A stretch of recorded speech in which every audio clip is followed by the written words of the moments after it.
na meron 10 million na pabuya sa aming ulo yun na nga, no, kung sino makakagawa ng hindi maganda sa atin ay mabibigyan ng 10 million. Alice Go, ipapatay nga ba o ipapaligbit si Senador Win Gatchalian at si Senador Risa Hontiveros at magbabayad ng malaking halaga para ipaligbit yung dalawa. Una ngang nababalita na humingi ng proteksyon itong si Senador Win Gatchalian kay Chis Escudero dahil sa mga marami ng pagbabanta sa buhay nito. At ito naman nga ang lumabas kung saan nga may magbabayad daw ng 10 million bawat ulo nitong si Senador Win Gatchalian at ni Risa Hontiveros. At ito daw ay utos ni Alice Go. Dahil kayo ni Senator Risa Hontiveros siya nangunguna dito sa pagdinig pagdating sa mga sindikato ng POGO. And marami nag-iisip dati na nagme-message sa akin, hindi pa ba nakakatanggap ng death threats siyang sina Senator Gatchalian and Risa Hontiveros? And finally, you spoke about this, no? Pwede ba pakikwento sa amin yung binabanggit yung threat sa buhay ninyo? Actually, nasagap namin to, Christian, sa isang vlogger. May staff ako nagpadala ng link at nakita namin may isang vlogger na nagsabi na meron 10 million na pabuya sa aming ulo yun na nga, no, kung sino makakagawa ng hindi maganda sa atin ay mabibigyan ng 10 million. At hindi namin pinalampas dahil yung mga ganito dapat seryosohin din, no, kahit na kahit na lumalabas pa lang sa internet. So rineport namin to sa kapulisan natin. Rineport rin namin dito sa internal security ng Senado para maging official. Gaano kaseryoso yung threat na yan? Kasi nabanggit yung vlogger, no? Can you talk about that particular video? Oo. Sinabi nitong vlogger na si Alice Guo ay magbibigay ng 10 million dun sa mga makakagawa ng hindi maganda sa atin. At pinapa-verify ngayon ito ng PNP at ng iba pang mga ahensya kung siya ay totoo at kung merong ganito. Pero kasi pag titignan mo yung kabuuan, Christian, ang pinag-uusapan natin dito mga sindikato. Kung matatandaan natin yung torture na ginagawa, nakita kasi namin nakita ko yung video na yung torture video na ginagawa sa Porac at sa Banban. Talagang matatakot ka at alam mo hindi galing to sa normal na mga tao. Ito yung mga taong walang konsensya talaga, no? Na kaya mag-torture at kaya pahirapan ng kanilang mga biktima.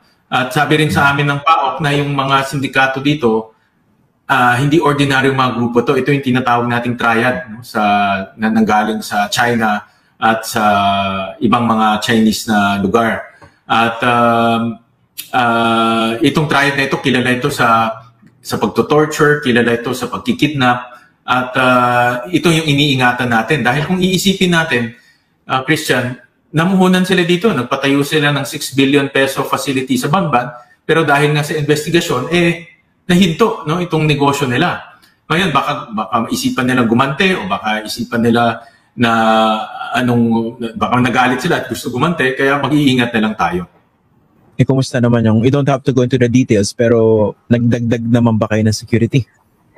Well, humingi ako ng suporta at dagdag security kay Senate President Escudero at kaagad ibinigay niya naman yung additional security at nagpapasalamat nga ako sa kanya dahil mabilis, no? Nung pag-report natin itong insidente ito, kaagad nagdagdag siya ng security. Nung I think more than a week ago nakausap din po natin yung mga taga-PAOK at nabanggit nga sa atin ni spokesperson Winston Casio, sila raw mismo syempre nakakatanggap din ng mga death threats at yung iba mga nagre-reach out, yung parang sinusubukan silang i-bribe. Sa inyo ba may mga ganun din pong paglapit? Yung bribe wala, no? So far wala namang nagre-reach out sa akin na mayroong bribe. Pero maraming mga nagmamahal sa atin nagsasabi na dapat mag-ingat. At pero itong sa vlogger na ito yung first instance talaga na merong may detalye ng itong threat na ito. Kaya iimbestigahan naman to, no? Titignan kung talagang valid siya o hindi. Pero dahil nga ang mga taong nasa likod dito ay mga sindikato, mag-iingat na rin tayo dahil baka biglang isipan nilang gumante o alam naman natin itong mga ito walang sinasanto to Lahat ay gagawin dahil wala silang takot. May nag-reach out din ba sa inyo, kunwari dumaan sa mga common friends para sabihin, baka pwede mag-slow down muna kayo dito sa mga ginagawa niyo investigasyon, dito sa pagbusisi niyo sa Pogo? Sa akin wala Christian, dahil una pa man alam na nila na against ako dito sa Pogo. Kaya tingin ko sa mga nagtatangka kumbinsido na sila na hindi nila ako kayang kumbinsihin. So wala naman yung gano'n, yung nakikiusap or nagbabribe. Ito lang ngayon na mayroong death threat na nangyari. Okay. Isang tanong dito kasi pinag-utos na ng komite at ng Senado yung pag-aresto dito kay Mayor Alice Guo. Kumusta ba yung feedback? Kasi they are questioning this before the Supreme Court. Pero kumusta ba yung paghahanap dito kay Alice Guo po? Actually, Christian, kausap ko yung ating internal security dito sa Senado at nagkipag-coordinate na rin sila sa PNP, ngayon sa NBI. Ito kasing mga ahensya ito, may mga opisina buong Pilipinas kaya humingi kami ng tulong sa kanila. So far, wala pa kaming feedback kung nasaan itong mga taong to. Pero pinuntahan na nila lahat ng mga known address. Kasi itong pamilya ko, marami silang address Meron sa Valenzuela, meron sa Balintawak, meron sa Caloocan. So pinuntahan na lahat para i-serve yung arrest warrant. Pero so far, wala pang lumalabas na dito sa mga may arrest order. Hindi kaya baka naman nakalabas na po ng bansa ito, si Mayor Alice Guo. Pero tinanong kasi namin yan sa Bureau of Immigration. So far, wala naman silang nadedetect na Alice Guo o Go Hopping na lumabas sa mga formal airports natin o formal channels natin. So far, wala pa silang nakikitang ganun. At dahil nga may arrest order na, meron ng whole departure order ngayon. So hindi sila rin palalabasin ng bansa. Okay. Diba, pag-usapan natin yung mga na-discover nyo, no? Diba, naglabas na ng freeze order yung AMLAC dito kay na Alice Guo. Gano'n ba kalawak yung ari-arian, bank accounts na na-discover dito po, si Alice Guo? Christian, dahil medyo yung AMLAC law mahigpit pagdating sa pagbibigay ng detalye. In fact, doon sa executive session, meron din kami mga napag-usapan. Pero dahil nga mahigpit yung batas at yung executive session ay pinagbabawalan kami magbigay ng detalye, yung broad strokes na lang, yung pinaka-gist na bibigay. Talagang may nakitang mga perang pumasok ka Alice Guo sa kanyang pamilya, sa kanilang korporasyon na hindi dinideklara sa bangko. Bilyones ang pumasok sa kanilang mga account at bilyones rin lumabas doon sa kanilang mga accounts. Lumabas rin na si Alice Guo alone, mayroon 30 plus na bank accounts. No? At yung mga ibang mga partners niya, kasama rin doon sa freeze order. So in other words, in short, nag-file ang AMLAC ng kaso laban sa kanila at isang freeze order ang ibinigay ng Courts of Appeal.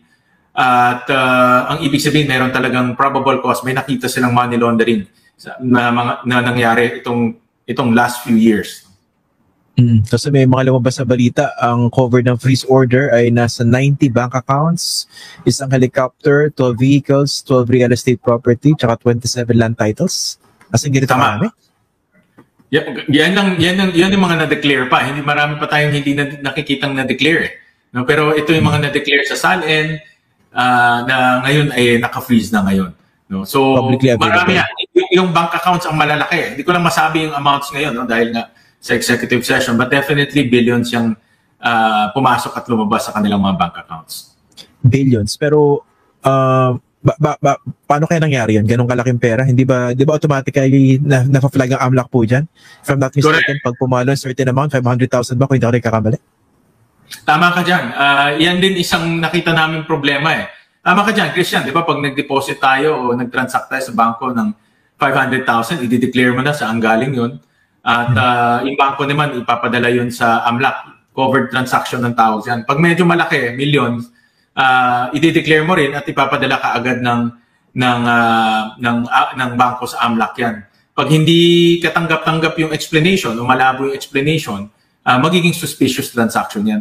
Tama ka na as early as 2017, mga ganyan, meron ng mga transaction na malalaki na pumapasok sa mga accounts ni Alice Go at yung iba pang mga kasamahan niya.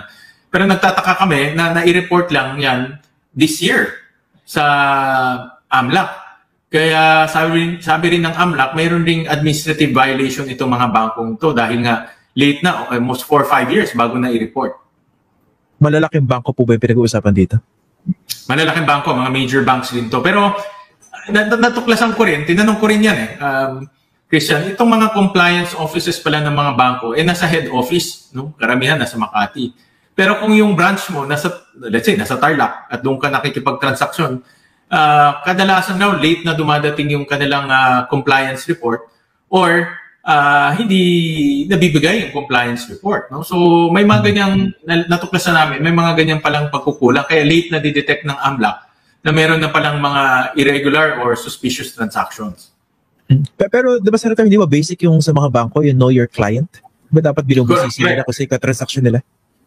I think in know your client, walang problema. Nakita rin namin na kompleto naman yung know your client ni Alice Go. In fact, kung matatandaan natin doon sa hearing, lumabas rin na isinulat niya doon sa mother's maiden name ay Lin Wenyi. Inamin niya doon sa dokumento, sa Know Your Client document, na nanay niya si Lin Wenyi. Yun, sa information namin kompleto yun. Ang problema lang, yung pagre-report ng mga transactions sa AMLAC, doon nagkakaproblema. Kaya, na-detect lang ng AMLAC na meron na palang probable cause o mayroong posibleng money laundering. Itong 2024 lang. Pero kung titignan natin yung transaction, as early as 2017, may mga transaction na. Yung construction nangyari noong 2019. Kaya sabi ko, bakit ngayon lang nalaman, 2019, bumubuhos na ng pera para sa construction. Ito yung pinag-uusapan natin before, no, sa previous episode, Senator, paano na ipasok yung ganong kalaking pera para ipatayo yung hub, di ba, sa Bamban. Ngayon alam na natin. So ngayon alam na natin na nanggaling to sa labas ng bansa at pumasok to sa account ni Alice Go at sa iba pang niyang kasamahan at corporations. At yan ang ngayon ang tinitignan ng AMLAC. Pero tama, ngayon account na kung paano nga pumasok yung perang yun. Pero yung binabanggit yung billions, representing transactions po yan, tama po ba? Yung pumasok tsaka lumabas? Tama. Pumasok at lumabas. Yun yung billions na sinasabi natin. Okay. Without going into details, dahil nga we also understand the restrictions. Pero dito sa finrelease na bank accounts ni Alice Go, nasa billion pa po ba? O millions? Yan ang hindi pa namin nakukuha yung report. No? Kasi ang proseso, pag na-freeze order, if-freeze nila yung account, tapos magbibigay yung bangko ng report kung magkano ang account na freeze. No? So yung pang wala kaming nakukuhang update dahil medyo marami-rami yung bank accounts, 90 plus yun eh. So, bibigyan kami ng AMLAC ngayon kung magkano ba talaga yung na-freeze. At hopefully, meron naman na-freeze na account, no? Dahil, alam mo, ang pera madaling mag-transfer. Eh. So, baka kung natunugan nila na meron ng ganitong move ang gobyerno, ang kinakatakutan ko, mailabas na yung pera kaagad. Pero makukuha namin yan yung report baka in the next few days. Sa pagkakaalam nyo, yung pera galing karamihan sa labas po ba yan? Galing sa labas, karamihan. Galing sa iba't ibang sources. Yung iba nakadisclose, yung iba hindi nakadisclose, mga lang, diba? International, ganun lang. No? But definitely, ang fact diyan, ang katotohanan, yung pera pumapasok sa account niya diretso. Hindi na dedeklara doon sa income statement ng corporation nila, hindi rin na dedeclare sa kanyang tax returns dahil kung income mo yan, i-declare mo as income mo yan eh. So pumapasok lang siya at lumalabas lang. Yun lang ang ginagawa ng kanyang bank account. At of course, alam naman natin yung Pogo Hub sa Banban, I'm sure may bumili ng semento at bakal dyan.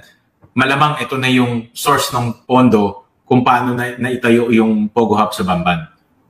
Kung ganun, Senator, hindi pa parang napaka-simplistic naman or napaka-brazen nila not to hide those money, those amounts? Kasi nakadeclare ang pangalan ni Alice Go Tapos siya nakapangalan doon sa iba't ibang bank accounts, diba?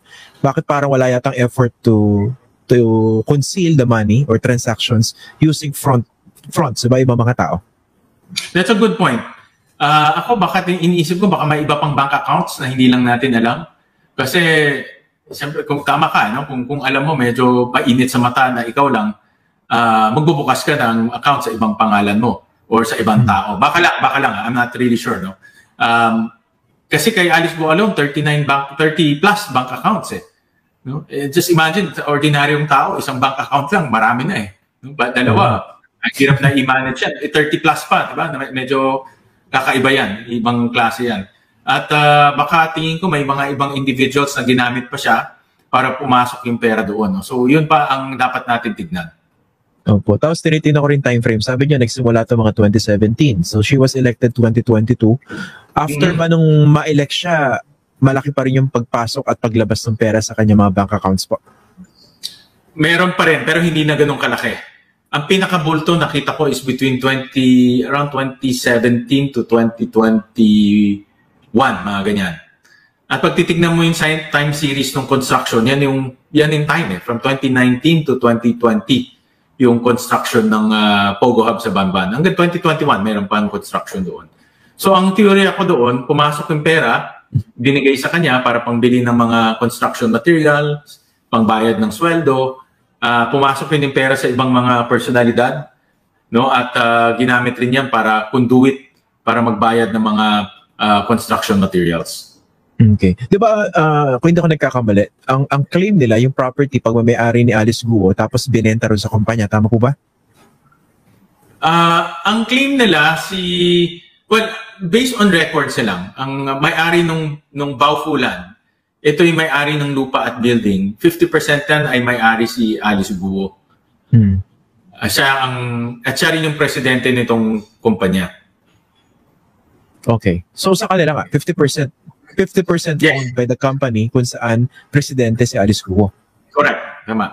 Okay. So, ang tanong ko, did she have any business getting all those transactions na sa teorya nyo ay ginamit sa pagpapatayo noong hub? Wala. Kaya siya na may probable cause na money laundering dahil hindi niya ma-justify saan nanggaling yung pera eh.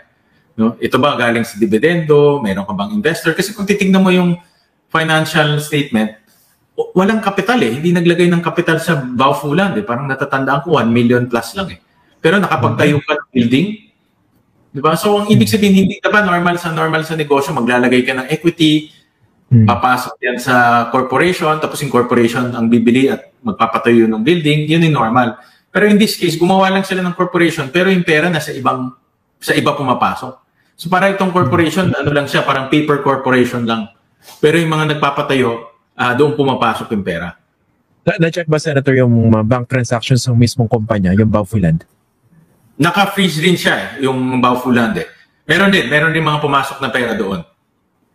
So, pwede ba sa teorya nyo, dinaan yung pera sa account ni Alice Guo na personal at saka dun sa kumpanya para maipatayo ito? Correct. At marami pang kumpanya. Parang natatandaan ko, almost mga 8 to 10 companies yun eh, yung na mayroong freeze order. Yung, Senator, ano pala yung connection ni Alice Guo dito kay Cassandra Lee Ong? Na lumulutang yung pangalan, doon naman sa Porac, diba binisita nyo rin po yung na-read na yun? Yeah, tama ka. Marami kasing pictures na magkasama sila eh. No? Maraming pictures na magkakilala sila. At itong si Cassandra, is main figure to dito sa Porac na Pogo Hub dahil siya rin nag-apply ng lisensya sa PAGCOR. Siya rin ang nakita ko yung pangalan niya ay nasa maraming dokumento rin. So definitely may kaugnayan siya doon sa Pogo Hub sa Porac. Pero meron din kasi kami nakita mga picture na magkasama sila ni Alice Guo. No? At by virtue of that, iniisip namin baka meron silang relasyon o magka-partner sila or magkatrabaho sila. But definitely, meron silang, alam nila yung isa't isa. Pero sa investigation niya, Senator, si Alice Guo, ano yung connection niya sa Porac? Aside from Bamban, Pogo Hub? Sorry, medyo choppy, Christian. Sa base sa investigation nyo, meron mga kaugnayan o anong kaugnayan ni Alice Guo doon naman sa Porac, Pogo Hub? Hindi lang po doon sa Bamban. Yan ang iniimbestigahan pa namin yung direct link sa ni Alice Guo sa Porac Pogo Hub. So far ang link na nakikita namin ay kay Cassandra Lee. Pero yung direct link, yun ang aming tinitignan pa sa mga papeles. By this time, malinaw na po ba sa inyo kung ano yung tunay na identity and nationality nitong si Alice Guo? Oo, wala nang debate na siya si Guo Huaping, Christian.